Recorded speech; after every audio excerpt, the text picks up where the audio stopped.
Diogo Garcia நீங்கள் சொல்கிற தீவு வந்து கன்னியாகுமரியிலேருந்து 1800 கிலோமீட்டர். இந்த இடத்துல யூகேவும் யூஎஸும் சேர்த்து ஒரு பேஸ் நடத்திட்டு இருக்காங்க. அது வந்து முக்கியமான ஸ்ட்ராட்டஜிக் பாம்பர்ஸ்லாம் அங்கே நிற்க வச்சுருக்காங்க. இந்த பக்கம் 4000 கிலோமீட்டர் தள்ளி இருக்கக்கூடிய சைனா ஆதிக்கம் செலுத்தி விடும் அப்படின்றதுனால நான் காலி பண்ண மாட்டேன்னு உட்காந்துருக்கான் யூகே. அவன் ஏன் காலி பண்ண மாட்டேன்றான்? நாளைக்கு நம்மளுக்குமே ஒரு அச்சுறுத்தல்னால இந்த இடத்துல இருந்து ஏன்னா டேரக்டா 1500 கிலோமீட்டர் கடல் இருக்கு, எல்லா பாம்பரும் வச்சிருக்கான், ஒரு நேரம் விட்டானா முடிஞ்சிருக்காது. அந்த இடத்தின் மீது தான் ஈரான் என்று குண்டு வீசி இருக்கிறது, அதாவது ஏவுகணை வீசி இருக்கிறது. ஸோ உன் பேஸ் இருந்தாலும் பிரயோஜனம் இல்லைன்றதான் இந்த இடத்துல எல்லாம் காமிக்கிறேன். அப்புறம் எதுக்கு நீ அந்த இடத்த பிடிச்சி வச்சு உட்காந்துருக்க? பார்க்கறதாமா தூண்டு இருக்குது, ஷஹீத் ட்ரோன் பின்னி பெடல் எடுக்குது. அந்த ரீஜன் முழுக்க நீ பேட்ரியாட் வச்சிருக்கியா, அது வச்சிருக்கியா, இது வச்சிருக்கியா, எதுவும் கவலை இல்லை, அதெல்லாம் வெறும் ஷஹீத் ட்ரோன். இப்போ அடுத்தது அவன் ஈரான் டைரக்டா சொல்றான், உலகம்ன்றது ஒரு அழகான மூஞ்சி அப்படின்னா நக்கி வந்த மாதிரி அங்கங்க புள்ளி புள்ளியா இருக்குல்ல, அதுதான் யூஎஸ் பேஸ்ன்னு நான் பார்க்குறேன். உனக்கு எதுக்கு உலகம் முழுக்க பேஸு? முதல்ல உன்னால ஊருக்குள்ள இருக்கிற போதைப் பொருளே உன்னால எதுவும் பண்ண முடியல. இந்த பகுதியில் மொத்தமும் மத்திய தரைக்கடல் பகுதியிலிருந்து பாகிஸ்தான் வரைக்கும் இருக்கிற பிரச்சனைக்கு காரணம் அமெரிக்கா தான். இல்லை, அது எல்லாருக்குமே வெளிப்படையா இன்னைக்கு இப்போ இந்த 4000 கிலோமீட்டரை இந்த பக்கம் அடிச்சான்ல, கடல் பக்கம், இந்திய பெருங்கடல் பக்கம் அடிச்சான்ல, இது அப்படியே தூக்கி ஐரோப்பிய யூனியன் பக்கம் ப்ரொஜெக்ட் பண்ணி பார்த்தீங்கன்னா அது போது, உள்ள பாரிஸ் வரைக்கும் போகுது. இந்த டியோகோ கார்சியா மேல தாக்குதல் அட்டம் பண்ண உடனே ஒரு சப்மரீன் நிறுத்தினாலும் அது வேஸ்டாக தான் போகும். ஏன்னா அவன் திருப்பி அதை அடிக்க ஆரம்பிச்சான்னு வச்சுக்கோங்க. இது வந்து இது நிற்க போகிறது இல்லை. இந்தியாவை பொறுத்த வரைக்கும் நான் ரொம்ப கிளியராக, நான் என்னோட தனிப்பட்ட கருத்தை, இந்தியா பெஸ்ட்டு தான். ஏன்னா இது அமெரிக்கா நிறைய தடவை பண்ணியிருக்கு. அடித்தது பூரா அவன் பேஸு, வாங்குறது பூரா உன்னால அடி வாங்கிட்டு இருக்கான் எல்லாரும். இதுதான் உண்மையான பாயிண்ட். இப்போ டியோகோ கார்சியா அடி வாங்கிச்சுன்னு வச்சுங்களேன், அவ்வளோதான். எனக்கு தெரிஞ்ச வரைக்கும் திஸ் இஸ் த டைம்.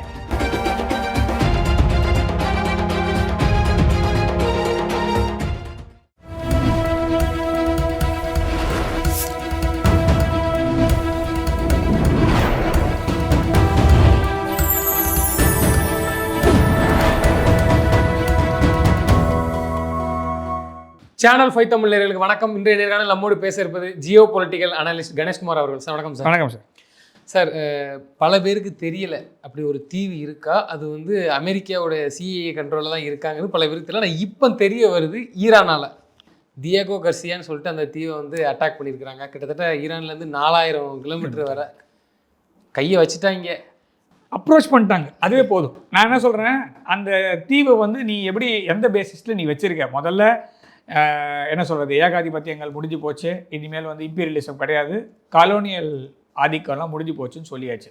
அப்புறம் எதுக்கு இவ்வளோ பேசு? நான் சொல்கிறது அமெரிக்காவுக்கும் சரி, யூகேக்கும் சரி, ஃப்ரான்ஸுக்குமே இருக்குது. அதிகமான டைம் ஜோன் இருக்கக்கூடிய நாடு எது அப்படின்னா, ஜென்ரலாக எல்லாருமே என்ன சொன்னால் ரஷ்யா. ஏன்னா கிழக்குலேருந்து இருக்கக்கூடிய மிகப்பெரிய ஒரு நிலப்பரப்பை கொண்ட நாடு வந்து ரஷ்யா. ஜப்பானில் ஆரம்பித்து இது வரைக்கும் இருக்குது, நார்வே வரைக்கும் போதுன்னு வச்சுக்கோங்க, ஃபின்லாண்டு வரைக்கும் இருக்குது. ஜப்பானில் ஆரம்பித்து கிழக்கு மேற்கால இருக்கக்கூடிய பெரிய நிலப்பரப்பை கொண்ட நாடு. அதனால் 12 டைம் ஜோன், 13 டைம் ஜோன் சொல்லலாம். ஃப்ரான்ஸுக்கு எத்தனை டைம் ஜோன் இருக்குன்னு பாருங்கள். ஃப்ரான்ஸ் நம்ம நாடு தானே, தமிழ்நாடு சைஸ் தானே, ரைட்டா? தமிழ்நாடும் கேரளாவும் சேர்த்தா என்ன சைஸும் அவ்வளோதானே ஃப்ரான்ஸ். அமெரிக்காவுக்கு அடுத்தபடியாக அதுவும் வச்சுருக்குங்க. அது அதிகமான டைம் ஜோன் அவங்க தான் இருக்குது. அவ்வளோ டைம்ஸ் அவ்வளோ ஓவர்சீஸ் டெரிட்டரிஸ் வச்சுருக்காங்க. யூஎஸை பொறுத்த வரைக்கும் திரும்ப என்னென்னா, நீங்கள் 4 டைம் ஜோன்னு சொல்லுவாங்க ஜென்ரலாக. இஎஸ்டி, அப்புறமா பிஎஸ்டி, அப்புறம் ஒரு 4 டைம் ஜோன் வச்சுருக்காங்க அவங்க. மவுண்டன் டைம்னு ஒன்று வச்சுருக்காங்க, central time, eastern time, Pacific time, mountain time, Hawaii டைம்னு சொல்லுவாங்க, அலாஸ்கா. அது தவிர எவ்வளோ டைம் ஜோன், எவ்வளோ இடத்துல அவங்களோட பேசஸ் இருக்குதுன்னு பாருங்கள். ஸோ இதெல்லாமே அவங்களோட, அதாவது எம்பையராக தான் நீங்கள் பார்க்கணும். ஸோ அப்போ அந்த எம்பையரை வந்து எதுக்காக வச்சுருக்கேன் அப்படின்னா, அந்தந்த பகுதியில் இருக்கக்கூடிய கண்ட்ரோலில் வச்சுக்கிறேன் அப்படின்றதுக்காக தான். அவங்க கிழக்கு இந்திய கம்பெனிலேருந்து ஆரம்பித்து இனி வரைக்கும் அமெரிக்கா கிட்டே போய் உட்காந்துருக்கு. அந்த மாதிரி இருக்கக்கூடிய ஒரு தீவு அது யூகேவோட கண்ட்ரோலில் இருந்தது. அதுதான் டியோகோ கார்சியா. நீங்கள் சொல்கிற தீவு வந்து கன்னியாகுமரியிலேருந்து 1800 கிலோமீட்டர். கன்னியாகுமரியிலேருந்து டேரக்டாக கீழே கோடு போட்டிங்கன்னா 1800 கிலோமீட்டர். ஓகேவா? ஈரான்லேருந்து 4000 கிலோமீட்டர்னாலும் கன்னியாகுமரியிலேருந்து 1800 கிலோமீட்டரு, ஸ்ரீலங்காலேருந்து ஒரு 1200 கிலோமீட்டர் வச்சுக்கோங்க, அவ்வளோதான். அதுக்கு மேலே கிடையாது. ஓகே, 1500 கிலோமீட்டர் வச்சுக்கோங்க. இந்த இடத்துல யூகேவும் யூஎஸும் சேர்த்து ஒரு பேஸ் நடத்திட்டு இருக்காங்க. அதுதான் யாருக்கும் பெருசாக தெரியாது இது. அது பற்றி பேசவே கூடாதுன்ற மாதிரிலாம் நிறைய காலங்கள்லாம் இருந்தது உண்டு. அதை பற்றி பேசாத நம்மளுக்கு எதுக்குன்னு. 1990களில் குவைத்தை வந்து ஈராக் இன்வைட் பண்ணாங்க குவைத்தை. அப்போ முதல்ல வெப்பன்ஸ் எல்லாம் எங்கேருந்து போச்சுன்னா இங்கேருந்து தான் போச்சு. சதாம் ஹுசேன் மீது தொடுக்கப்பட்ட போர் ரெண்டாவது கிடையாது, முதல்ல 90ல். ஸோ அப்போ இங்கேருந்து தான் வெப்பன்ஸ் எல்லாம் சப்ளை பண்ணாங்க. தியகோ கார்சியா நம்மளுடைய என்ன சொல்கிறது புழங்கடையில் இருக்குன்னு சொல்கிற மாதிரி நமக்கு அது வந்து நம்ம பக்கத்தில் தான் இருக்குது. நாளைக்கு ஒரு வேளை இந்தியா வேண்டப்பட்ட நாடு இல்லாமல் வேண்டப்படாத நாடாச்சுன்னா அங்கேருந்து வர்றதுக்கான சாத்தியம் இருக்குது. இல்லை அது இந்திய பெருங்கடலில் இருக்குது. நான் சொல்கிறது ரொம்ப நம்ம வந்து 13 டிகிரி நம்ம சென்னையில் இருக்கோம். So 13 degree latitude. கன்னியாகுமரி வந்து 8 டிகிரி லாட்டிடியூடு இருக்கும். ஒரு லாட்டிடியூடு வந்து 110 கிலோமீட்டர் வரும், 110-111 கிலோமீட்டர் வரும்னு வச்சுக்கலாம். அது வந்து 8 டிகிரி சவுத்து. ஸோ நீங்கள் எப்படி பார்த்தீங்கன்னாலும் 1500 கிலோமீட்டர் தான், ரொம்ப கிட்ட தான். நீங்கள் கடலால் பிரிக்கப்பட்டாலும் நம்ம ஒரு 2 நாளில் போயிடலாம். இது வந்து எப்போல்லாம் முக்கியத்துவம் பெற்றுது அப்படின்னா, மாலத்தீவு மேலே மாலத்தீவு இருக்கு இல்லையா, அந்த மாலத்தீவில் வந்து ஒரு ஆட்சி மாற்றம் கொண்டு வர சொல்லிட்டு எல்டிடிக்கு முன்னாடி முன்னாடி இன்னொரு ஆர்கனைசேஷன் இருந்தது. அவங்களும் இந்த மாலத்தீவில் இருக்கக்கூடிய ஒரு சின்ன ஃப்ரெஞ்சு குரூப்பை சேர்ந்து அதிபர் மாலையும் பிடிச்சிட்டாங்க. அப்போ வந்து மாலத்தீவு கவர்மெண்ட் வந்து அப்போ இருந்த அதிபர் வந்து பாகிஸ்தானுக்கு உதவி கேட்குறார். பாகிஸ்தான் கிட்ட எனக்கு உதவி செய்யுங்கன்னு. ஏன்னா இது இஸ்லாமிய நாடு, பாகிஸ்தான் இஸ்லாமிய நாடு, 2 பேரும் ஒன்றா சேர்ந்தோன்னா ஏதாவது பண்ண முடியும்னு சொல்லிட்டு பாகிஸ்தான் எல்லாம் முடியாதுன்னு சொல்லிட்டாங்க. அப்போ வந்து பாகிஸ்தான் என்ன சொல்கிறாங்க, நீ யூகே கிட்ட கேட்டு பாருங்க, ஏன்னா அவங்க பேஸ் அங்கே பக்கத்தில் இருக்குது. நான் சொல்கிறது 88 நினைக்கிறாரு, 1988. ஸோ அப்போ வந்து மாலத்தீவு வந்து யூகே கிட்ட கேட்கும் போது, நாங்கள் இதில் தான் இருக்கோம், தியகோ கார்சியாவில் இருக்கோம், ஆனால் நாங்கள் வரதுக்கு லேட் ஆகும், நீங்கள் இந்தியா கிட்ட கேளுங்க, எங்களால் பண்ண முடியாது, ஏன்னா இந்த பகுதியில் அவங்க தான் கொஞ்சம் பெருசாக இருக்காங்க. இப்போ ராஜீவ் காந்தியோடைய கவர்மெண்ட் அது. ஸோ ஆப்ரேஷன் கேக்டஸ்ன்னு பேர் அது. ஸோ அப்போ போய் நம்ம 5 மணி நேரத்துக்குள்ள மொத்தமே முடிஞ்சு போச்சு. ஸோ பிடிச்சி கையில் கொடுத்தாச்சு. ஸோ அப்போது அவங்க பேஸ் இருந்தாலுமே அது வந்து அதுக்கு யூஸ் பண்ணல. அது ஒரு 3 வருஷம் 4 வருஷம் கழிச்சு பார்த்தீங்கன்னா அது இதுக்கு யூஸ் ஆச்சு, கல்ஃப் வார்க்கு யூஸ் ஆச்சு. So Iraq sorry. ஸோ அதுதான் அந்த தீவோடைய சிக்னிஃபிகன்ஸ்னால் இது ஒன்று எடுத்துக்கலாம். ஸோ அந்த மாதிரி அது வந்து முக்கியமான ஸ்ட்ராட்டஜிக் பாம்பர்ஸ்லாம் அங்கே நிற்க வச்சுருக்காங்க. இந்த ஈரான் மேலே போன வருஷம் ஒரு பாம்பு போட்டாங்க, ஞாபகம் இருக்கா? 22 மணி நேரம் பறந்து போடுவேனா போட மாட்டான்னு சொல்லி ஒரு குண்டு போட்டாங்கல்ல, B2 பாம்பர். அதுவும் அங்கே இருக்குது. B1B அப்படின்னு ஒரு பாம்பர் இருக்குது, அது இருக்குது. B52ன்னு ஒரு பாம்பர்ஸ் இருக்குது. எல்லாம் ஸ்ட்ராட்டஜிக் பாம்பர்ஸ்னு சொல்லுவாங்க. இது எல்லாமே அந்த தீவில் வச்சுருக்காங்க. யூகே வந்து நிறைய கப்பல்கள் அந்த இடத்துல வந்து அது வந்து டீப் சி போர்ட், அது அதாவது ப்ளூ வாட்டர் ஏரியா, அது நம்ம ஆழ்கடல் பகுதி சொல்லுவோம் இல்லையா அந்த இடத்துல. ஸோ அதனால் அது ரொம்ப சிக்னிஃபிகண்ட்டான ஒரு பிளேஸு.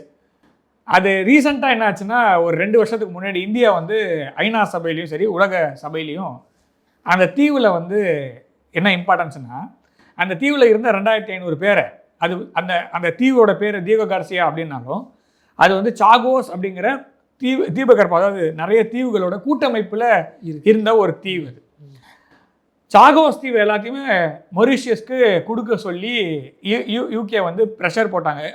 இவங்க மொரீஷியஸ் ப்ரெஷர் போட்டாங்க. மொரீஷியஸ்க்கு பின்புறமாக இந்தியா இருந்தது. அப்போ அந்த சமயத்தில் நீங்கள் தனியாக அந்த நாடு தனி நாடு மொரீஷியஸ், அதோடைய தீவை நீங்கள் பிடிச்சி வச்சுருக்கீங்க, அதை நீங்கள் கொடுக்கணும்னு சொல்லும் போது எல்லா தீவையும் கொடுக்குறேன்னு சொல்லி ஒத்துக்கிட்டாங்க யூகே. ஆனால் இந்த தியகோ கார்சியா மாத்திரம் நான் கொடுக்க மாட்டேன் அப்படின்றதுல இதுவாக இருக்கேன். ஏன்னா யூஎஸ் வந்து அந்த இடத்துல ப்ரெஷர் போடுறான் யூகேக்கு, இதை நீ கொடுத்துட்டீங்கன்னா சைனா வந்துடுவான். இங்கே ரெண்டுமே ப்ராப்ளம் என்னென்னா, சைனாவும் 1500 சைனா எங்கே இருக்கான், ஒரு 3000-4000 கிலோமீட்டர் தள்ளி இருக்கான் இந்த சைடில், சரியா?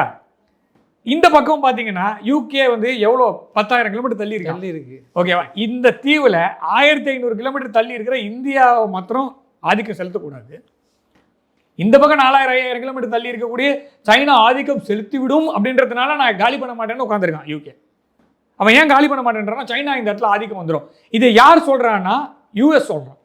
நீ இதை காலி பண்ணி கொடுத்துட்டீங்கன்னா இந்த இடத்துல நீ போயிட்ட உடனே அந்த இடம் சும்மா இருக்காது, அந்த இடத்துல சைனாக்காரன் வந்து உட்காந்துப்பான். அது உலகத்துக்கு அச்சுறுத்தல். இவன் இருக்கும்போது அச்சுறுத்தல் கிடையாதான், சரியா? இவன் வந்து ஈராக்கை தாக்குனது இந்த இடத்துல தான் போச்சுன்னு சொல்கிறேன்.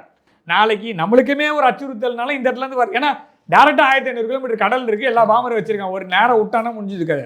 ஸோ இவர் வந்து உலகத்தில் யாருக்கும் த்ரெட்டு கிடையாது. ஆனால் இவர் தான் உலகத்தில் முழுக்க பிரச்சனை பண்ணிட்டு இருக்காரு. சைனா வந்தால் த்ரெட்டு, சைனா த்ரெட்டுன்னு வைப்போம். அப்போ ஆக முதல்ல நீ சைனா கூட யோசிப்பேன், ஆனால் இந்தியா யோசிக்க மாட்டேன். ஸோ அப்படி ஒரு இடத்த வச்சுருக்காங்க. அந்த இடத்தின் மீது தான் ஈரான் என்று குண்டு வீசி இருக்கிறது, அதாவது ஏவுகணை வீசி இருக்கிறது, அடுத்து தடுத்து நிறுத்தப்பட்டிருக்கிறதுன்றது யூகே சொல்கிறாங்க. ஆனால் இட்ஸ் குட் அட்டெம்ப்ட் நான் பார்க்குறேன். ஏன்னா ஊர் முழுக்க நீ எதுக்கு பேச வச்சிருக்க? இந்த கேள்வி உன்னோட இடத்துல நீ வச்சுக்கோ, உன்னோட இடத்துல நீ வச்சுக்கோ. இப்போ சரி, இந்த இடத்துல நீ பேச வச்சிருக்கல, இது நீ ஏன் இவ்வளோ முக்கியத்துவம் கருதல? கத்தாரில் பேஸ் இருக்கு, யூஏஇல பேஸ் இருக்கு, சரியா, பஹ்ரைனில் பேஸ் இருக்கு, ஒமானில் பேஸ் இருக்கு, ஓகேவா, ஈராக்லேயே பேஸ் இருக்கு, அமெரிக்கன் பேஸ் இருக்கு. இதெல்லாம் வச்சு என்ன பண்ண? நீ ஒன்றும் பண்ணல. அந்த ஊர்லாம் பற்றி எரியுது. இஸ்ரேலில் டெல்லவீவ் நகரம் சின்ன பின்னமாக இருக்குது. இப்போ பார்த்தீங்கன்னா எந்த வீடியோவும் வெளில விட மாட்டேன்ற, உலகத்துக்கெல்லாம் நீ வந்து இதெல்லாம் இந்த வீடியோ ரிலீஸ் பண்ணு, அந்த வீடியோ ரிலீஸ் பண்ணு எல்லாம் சொல்லிட்டு நீ எப்ஸ்டீன் மாத்திரம் ரிலீஸ் பண்ண மாட்டேன், கூடவே சேர்ந்து இந்த டெல்லவீவ் மீது தாக்குதல், இந்த வளைகுடா நாடுகள் மீது தாக்குதல் வெளியே விட மாட்டேன். ஆனால் ஈரான் மீது தாக்குதல் பண்ண அந்த வீடியோ மாத்திரம் எடுத்து போட்டுன்னு இருப்பேன். அவன் F-35 அடிச்சான்னு வீடியோ போட்டால் உனக்கு பிடிக்கல. உண்மையில் அதை அடிச்சிட்டாங்களே, அவன் அடிச்சாங்கல்ல, நான் ஒத்துக்கிறாங்கல்ல, அடிச்சிட்டோன்னு சொல்லி ஒத்துக்கிறாங்கல்ல. ஸோ ரெண்டுமே முடிஞ்சு போச்சுல. ஸோ உன் பேஸ் இருந்தாலும் பிரயோஜனம் இல்லைன்றதான் இந்த இடத்துலலாம் காமிக்கிறேன். அப்புறம் எதுக்கு நீ அந்த இடத்த பிடிச்சி வச்சு உட்காந்துருக்கேன்? அங்கே இருந்த 2000 பேரை மொத்தமாக தூக்கின்னு போய் மொரீஷியஸ்லையும் செஷல்ஸ்லையும் வச்சிருக்கேன். அந்த தீவுல வாழ்ந்த மக்களை, ஆமா ஆமா, அந்த தீவுல அந்த தீவோடைய உண்மையான சொந்தக்காரங்க, அந்த தீவு மக்களை நினைச்சு பாருங்க, எவ்வளோ பல்லாண்டு ஆயிரக்கணக்கான முன்னாடி இங்கேருந்து போய் அங்கே எப்படியோ போய் வாழ்ந்துட்டு இருக்காங்க 2000 வருஷமா. ஏதோ கிடைக்கிறத வச்சு சாப்பிட்டு அந்த பழங்குடி மக்கள் தானே அவங்க. அவங்கள கொத்தா பிடிச்சி போய் மொரீஷியஸ்ல செஷல்ஸ்னு போட்டு அந்த இடத்துல நீ இந்த தீவை பிடிச்சி வச்சுட்டு, இந்த தீவு எந்து தான், இந்த தீவில் நான் வந்து விட்டேன்னா சைனாக்காரன் வந்துருவான்னு சொல்றது. ஆனால் அந்த தீவில் வந்து முழுக்க முழுக்க செக் பண்ணுறது இந்தியாவுக்கும் சைனாவுக்கும் தான், எல்லாருக்குமே செக்குன்னு வச்சுக்கோங்க. அது வந்து சேட்டலைட்டோடைய மானிட்டரிங் ஸ்டேஷன் சொல்லுவாங்க. இந்த இடத்துல வேற யாருங்க இருக்கா? இந்த இடத்துல சைனா. என்ன ஒரு கேள்வினா, இந்த இடம் எப்படி ஈரானுக்கு தெரிஞ்சது? இந்த இடம் தெரியும் ஜென்ரலா, இது எல்லாருக்கும் தெரியும். நேட்டோ நம்மளை சுத்தி ஏங்க, உலகம்ன்றது ஒரு அழகான மூஞ்சி அப்படின்னா நக்கி வந்த மாதிரி அங்கங்க புள்ளி புள்ளியா இருக்குல்ல, அதுதான் யூஎஸ் பேஸ்ன்னு நான் பாக்குறேன். இது என்னோட தனிப்பட்ட கருத்து. உனக்கு எதுக்கு உலகம் முழுக்க பேஸு? முதல்ல உன்னால ஊருக்குள்ள இருக்கிற போதைப் பொருளே உன்னால எதுவும் பண்ண முடியல.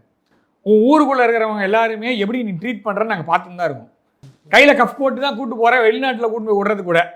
ஸோ நீ வந்து உலகத்துலலாம் எல்லாருக்கும் வந்து சுதந்திரத்தை பற்றியும் என்ன சொல்ற ஜனநாயகத்தை வந்து பாடம் நடத்துகிற.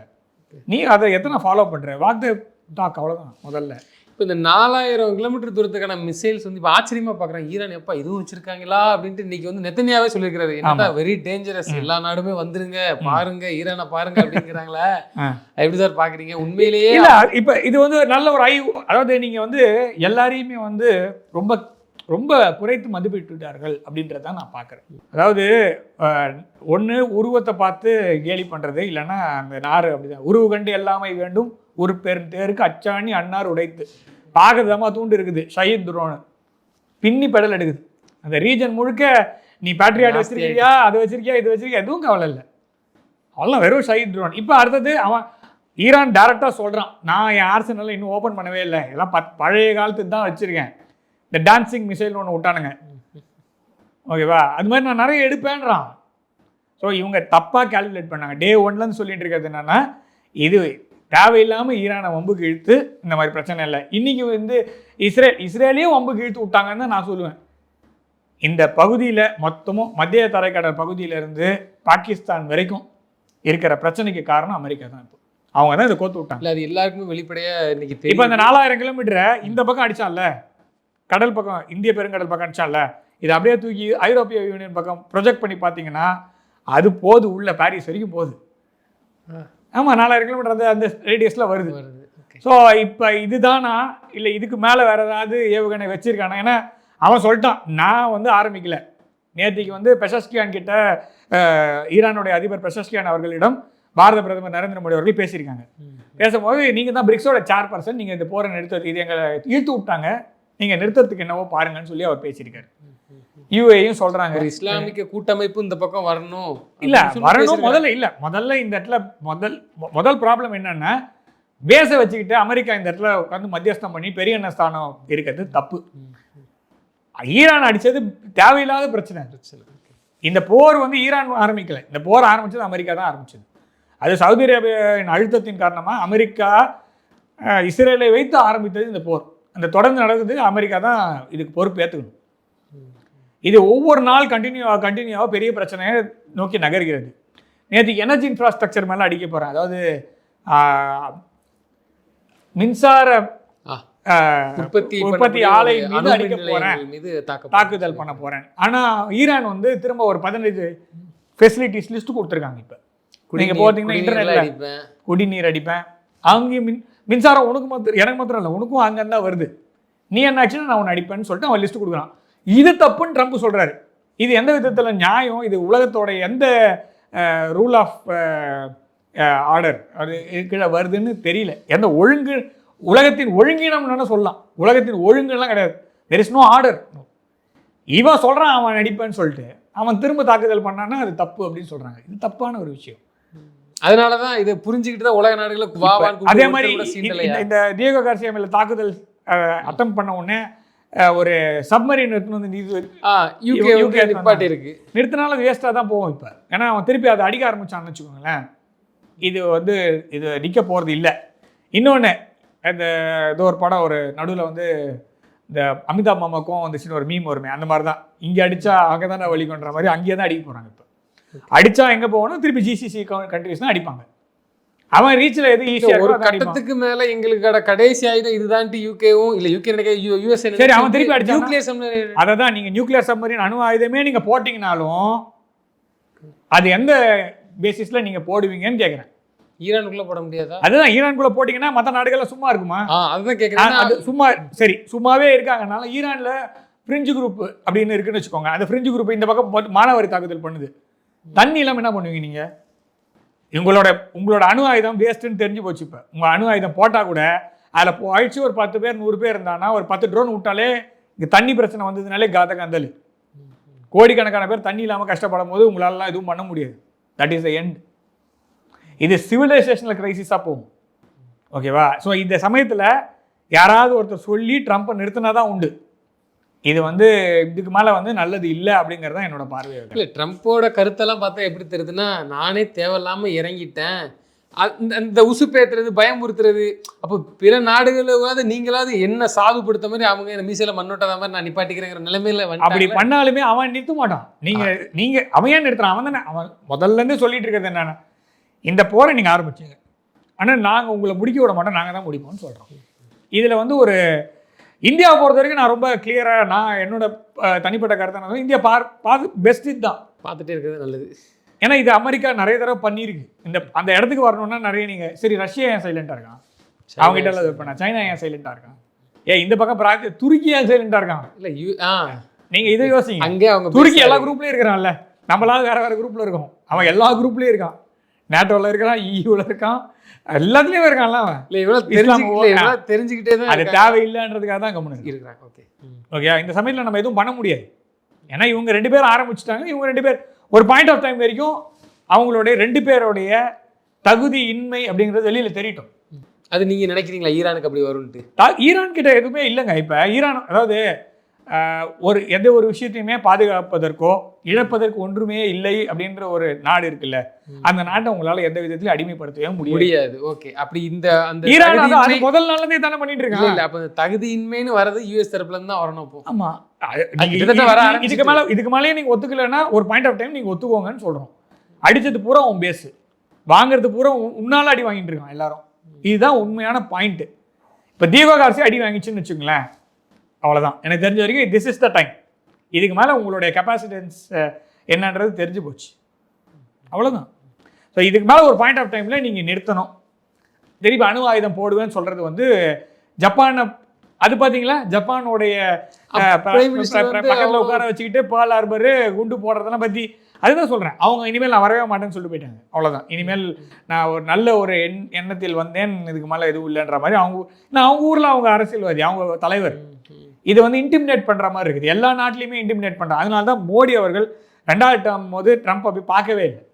நீ வா என் ஊருக்கு வான்னா வர முடியாது, நான் ஏன் உன் ஊருக்கு வரணும், இந்த ஃப்ராடு மார்ஷலை பக்கத்தில் உட்கார வச்சுக்கின்னு நீ வா அப்படின்றது வந்து ஒரு கேவலமான ஒரு ஆட்டிடியூடு. இவர் கனடா போயிருந்தார்ல, பாரத பிரதமர் வந்து G7 மாநாட்டுக்கு போகும்போது இவர் போயிட்டு எனக்கு முக்கியமான வேலை இருக்குதுன்னு குரூப்லேருந்து கிளம்பி போயிட்டார். மீட்டிங்லே இல்லை அவர். ஃபோட்டோ மாத்திரம் எடுத்தோடனே நம்ம குரூப்லலாம் ஒருத்தர் இருப்பான், நேரம் வந்து ஃபோட்டோ எடுத்துகிட்டு போயினே இருப்பான். அந்த மாதிரி நேரம் உள்ளே வந்தார், ஃபோட்டோ எடுத்தார். என் ஊரில் முக்கியமான வேலை இருக்குது, அன்னிலேருந்து இன்னி வரைக்கும் முக்கியமான வேலை தான் இருக்குது போல அவர் போயிட்டார். அப்போ மோடி அவர்கள் அந்த இடத்துல முக்கியத்துவம் பெறுகிறார். அவர் வந்து ஐடியா கொடுக்குறாரு என்ன பண்ணுறது. G7 அழைக்கவே கூடாதுன்னு சொன்ன தலைவர் வந்து மோடி. அவர் அங்கே முக்கியத்துவம் பெறுகிறார். அவர் சொன்ன ஐடியா இன்னைக்கு கனடா இந்தியா நல்ல உறவில் இருக்குது அப்போத்துல இருந்து. அப்போ மா கார்னி அப்போ தான் வந்து இதில் வந்தார், அவர் அங்கே பிரைம் மினிஸ்டராக வர்றார். ஸோ அப்போ தான் இந்த முனீரை கூட உட்காரிச்சு நீ வா நான் பேசணும்னு சொல்கிறார். இது எவ்வளோ பெரிய தப்பான ஒரு முன் உதாரணமாக எடுக்கிறேன். அந்த மாதிரி தான் அவர் எல்லாரையுமே ட்ரீட் ஒரு பெருமை பீத்துக்கிறதுக்கு. நான் வந்து கேர் ஸ்டார் மாதிரி எவ்வளோ அசிங்கமாக பேசியிருக்காரு பாருங்க. அவர் மாத்திரம் இல்லை, அவரோட ரெஜிம், அதாவது நீங்கள் எல்லா ஊர்லேயும் ரெஜிம்னு பேசுகிறீங்களா, அமெரிக்காவில் நான் ரெஜிம்னு பேசுகிறேன். அமெரிக்கன் ரெஜிமில் எலான் மஸ்க் எவ்வளோ பேச்சு பேசினாரு கேர் ஸ்டார் மாதிரி. அந்த மாதிரி இன்னொரு நாட்டு தலைவரை நீங்கள் பேசி முடியும். நீங்கள் world reserve currency, petro dollar system, கோல்டோடைய அந்த ஈக்குவலன்ஸ் டாலரில் இருக்குன்ற ஒரே ஒத்த காரணத்தை வச்சுக்கிட்டு நீங்கள் வந்து இந்த மாதிரி அடுத்த நாட்டு தலைவர்களை வந்து உங்கள் ஊர்லேருந்து சின்ன சின்ன அதாவது பெரும் பணக்காரர் இன்னைக்கு வந்து சம்பளம் கொடுக்க போகிறது அவர் தான் தெரியுமா? ஆமாம், அவர் சொல்கிறார் நான் வந்து அமெரிக்கா கவர்மெண்டால பணம் கொடுக்க முடியல, நான் கொடுக்குறேன் அப்படின்றாரு. இது வந்து எந்த ரூல்ஸ்ல வரல. அந்த அமெரிக்க நிதியமைச்சருமே ஒரு ஸ்டேட்மெண்ட் விட்டுருக்காரு, எங்கிட்ட வந்து நீங்க நினைக்கிற மாதிரி கிடையாது, இருக்கு நாங்க நிதியை ஒதுக்கிடுவோம். எப்படி 38 ட்ரில்லியன் கடன் வச்சு அதுக்கு மேல இப்ப ஒரு நாளைக்கு 500 மில்லியன் டாலர் நிதி எங்களிடம் இருக்கு. இல்லங்க அதெல்லாம் ஓகே, 38 ட்ரில்லியன் டாலர் கடன் எப்படி அடைக்க போறீங்க? நிறைய கடன் வாங்கி நிறைய ஆயுதம் வச்சுக்கின்னு கால் மேல கால் போட்டு உட்காந்துருக்கான். அப்படிதான் நான் பாக்குறேன். இல்ல அது யாரு போய் கடன் வசூலிக்க முடியும்? Correct sir. அதிக கடன் இருக்கிறது வந்து அங்க உள்ள ஆட்சி மாற்றத்துக்கு மட்டும் தானே அது பயன்படும். இல்ல அதான் நான் கேக்குறேன். இல்ல நீங்க ஈரானை விட்டுருங்க, ஈரான் உங்களால ஆட்சி மாற்றம் பண்ண முடியாதுன்னு சொல்லிட்டு ஈரான்ல இல்ல அமெரிக்கால ஆட்சி மாற்றம் வந்தா என்ன வரலன்னா என்னன்னு சொல்லுங்களேன். கடன் அப்படிதான். நான் என்ன கேக்குறேன், 1975 இருந்து இன்னி வரைக்கும் அமெரிக்காவோட ஃபாரின் பாலிசில என்ன சேஞ்ச் இருக்கு சொல்லுங்க.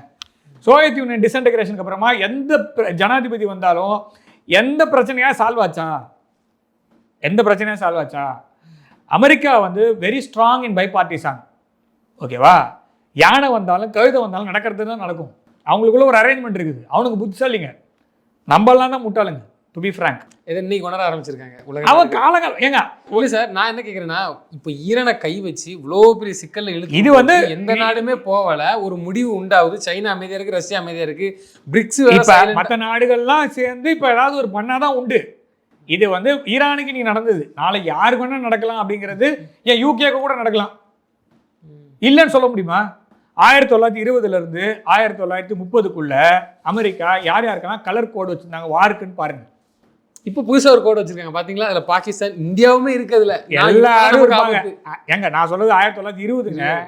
20ல 19 முதல் உலக போர் முடிஞ்சதுல முடிஞ்ச உடனே எல்லாருக்கும் கட்டம் கட்டியாச்சு. அதுல பிரிட்டனும் இருக்குது லிஸ்ட்ல. வார் கோட் ரெட்டு பிரிட்டனு, ஓகேவா? ஜப்பான் வந்து எல்லோ, பிளாக் வந்து ஜெர்மனி. எல்லாம் இந்த ஆங்கிரி பேர்ட் படம் பார்த்தீங்கன்னா திரும்ப ஒரு தடவை போயிட்டு பாருங்க. நான் சொல்கிற கலர் சும்மா அடிங்க, கூகுளில் வரும். இன்னந்த கலர் எந்தெந்த கண்ட்ரிக்கு என்னென்ன கலர் போட்டாங்கன்னு பாருங்க. அதெல்லாம் ஆங்கிரி பேர்ட் படத்தோட சேர்த்து பாருங்க, உங்களுக்கு புரியும் ஓரளவுக்கு. சொல்லியிருக்கான் படத்தில் ஓரளவுக்கு. ஸோ எல்லாரையுமே அவன் யாரையுமே நண்பனாக பார்க்கல, அவன் எல்லாரையுமே கோடு வச்சு தான் பார்த்துருக்கான்.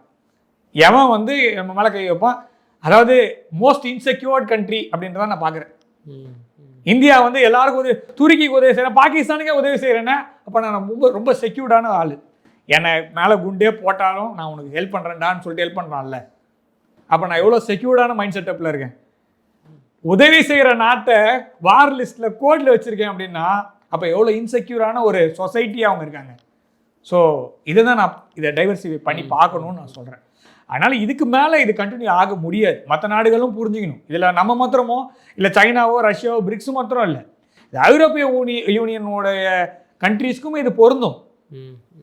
ஐரோப்பிய யூனியன் இன்னைக்கு வந்து அதிகமாக பொருள் கொடுத்து ஆயில் வாங்குதுன்னா அது காரணம் ரஷ்யாவிடமிருந்து ஆயில் வாங்காமல் செஞ்சது யாரு?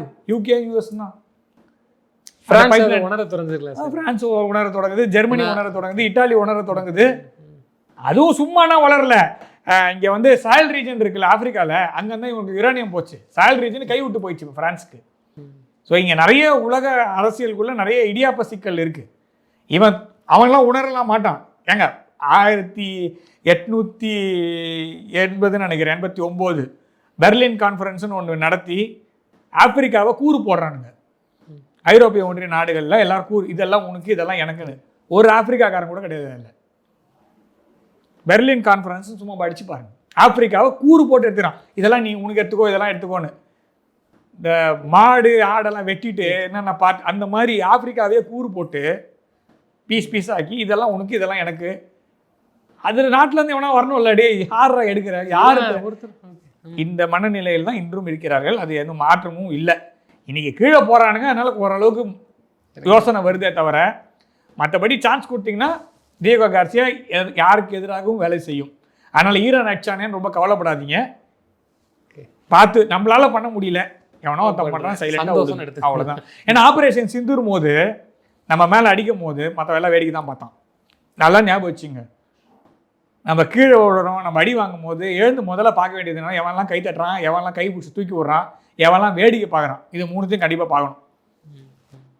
ஆப்ரேஷன் சிந்துரும் போது நம்மின் மீது தாக்குதல் செய்யும்பொழுது எல்லா நாடும் அமைதியாக தான் இருந்தது. நம்மளுக்கு அமைதி சைலண்டாக. நிச்சயமா சார். கியூபா வந்து இப்போ எதிர்த்து நிற்குது, நீ எங்கள் மேலே வந்தீங்கன்னா நாங்களும் பதிலடி கொடுப்போம் அப்படிங்கிற மாதிரி. அடுத்த டார்கெட் கியூபா இல்லை, யுக்ரைனில் நீங்கள் வைக்கும் போது ஏங்க ரஷ்யாவுக்கு உக்ரைன்னா அமெரிக்கா கியூபாங்க. சரி, டியேகோ கார்சியா 1800 கிலோமீட்டரில் நம்மளுக்கு செக்கு.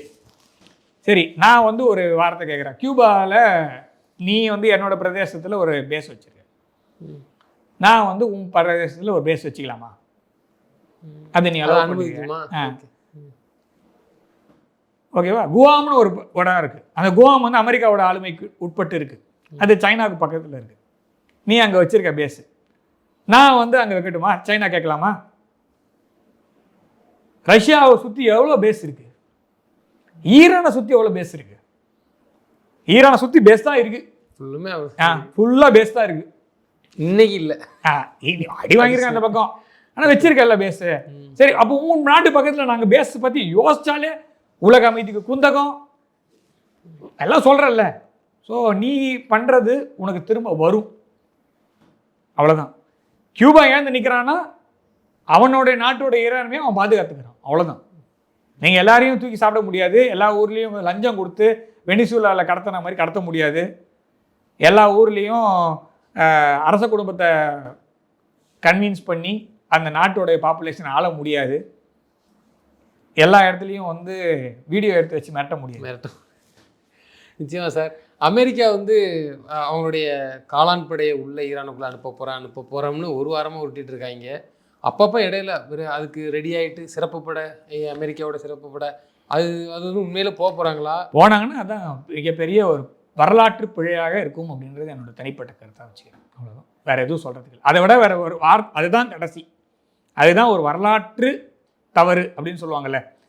அதாவது அஜித்குமார் டோவல் அவர்கள், நம்மளுடைய மாண்புமிகு தேசிய பாதுகாப்பு ஆலோசகர், அவர் வந்து ஒரு வார்த்தை சொல்லியிருப்பார். ஹிட்லர் வந்து சோவியத் யூனியன் அடிக்காமல் இருந்திருந்தான்னு ஒரு லிஸ்ட்டு போகும், நெப்போலியன்லேருந்து வரும். அந்த மாதிரி இதுதான் அமெரிக்காவோட மூமெண்ட்டாக இருக்குன்றது என்னோட பார்வை. நிச்சயமாக சார். தொடர்ந்து எங்களது கருத்துக்களை பயந்தமைக்கு நன்றி. ஜெயின் சார்.